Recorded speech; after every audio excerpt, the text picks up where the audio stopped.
Hey guys, welcome back to another video. In this video we are taking you through the push movement. So we're going to break it down into the two different kinds of pushes, and then we're going to take you through a screen, and then we're going to take you through a few exercises. So first of all, we have the horizontal push. So this is obviously pushing horizontally, so this would be like a barbell press or a push-up.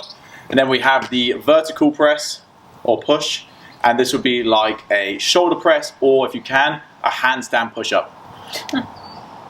Adventurous, but that's the correct movement pattern. So first of all, we're going to start with the horizontal push. So we're going to give you two tips. So when you are pushing horizontally, so this happens a lot when you set yourself up on a machine, you want to make sure that you are utilizing your end range of motion. So if, for example, imagine I'm lying on a bench, I can bring my hands to about here. So under my own devices, I bring my hands to about here. But if I was to load myself with weight, the weight might push me back and stretch me into a deeper position that I can't actually get into by myself. So this is going to take the tension off of, for example, on this exercise, off my chest, and it's going to put a bit more onto my ligaments and tendons, which I don't want. So a good idea is to just check where your end range of motion is, and then just go from there. Okay, so for example, mine is about here, so I have reasonable mobility, so it's just in front of my chest. So if I was pressing with a bar, I wouldn't want to touch it to my chest. Okay? You're also not going to be stable, so if you don't go in your correct end range of motion, then you're going to get severely unstable if you go further as well, which is obviously going to cause injury, and that is usually why people start to get injured, because they're just not going to where actually they're supposed to. They're going to where people give generalised that's it. So this isn't generalised, this is going to where you can go to specifically. Safely. Yeah. Okay? And then the next one is going to be elbow position. So this doesn't matter if you're pressing, if you're doing a push-up. You want your elbows to be about 45 degrees to your torso.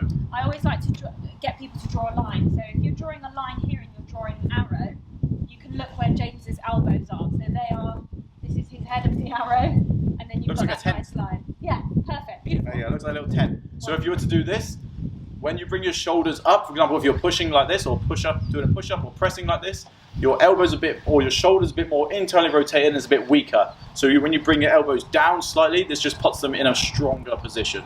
Okay, so that is the horizontal push. Let's just show them a push-up. Show them a push-up in a good position. Here we go. I love a push-up. Come on, the little dummy. Okay, so this is nice and strong, and then let's just go down. So see how our elbows are tracking in and come up, rather than straight out. So when they go out to the side, do the bad. Ooh. So out here, it's just a lot weaker for the shoulders. Bring them in, and you're going to be in a much more strong, stable position. That's right. Hop on up. Woo. We actually have to go back down. Okay, the next is the vertical push. So the push over your head. So to make sure you can get the adequate range of motion again. So for example, we did this for the range of motion for the horizontal push. Now for the vertical, we're going to get you to lie onto the floor. So come onto the floor. On the concrete. On the concrete, here we go. Oh, look, your shoe's undone. Don't worry about that. Okay, so from here, hands up. Put your feet flat on the floor. So knees will be up flat on the floor. So from here, this is going to be about your rib cage position. So we want your rib cage to be stacked over your pelvis. So one cue for this is just to push your lower back into the floor and keep that in contact the entire time. So it's about your rib position. So from here, keep your arms as straight as you can. Then you're going to take them overhead and you're going to try and touch them on the floor behind you. Cool, so if you can get into this position comfortably, then you're going to be okay to press overhead with both hands. So come back up. For example, if you come back and you can only get to here, then it's not going to be as safe for you to be pushing overhead. So then we have a couple of adjustments on a couple of exercises that we can show you now. And that's what we'll do. So hop on up.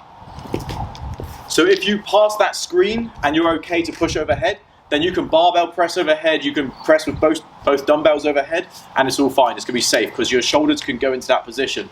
But if you can't, come into a half England. If you can't and you still want to work your shoulders but in a safe position, what you can do is use a landmine. You would stick this into the corner of a room, or you normally have a fixture in the gym, and you do a single arm landmine press.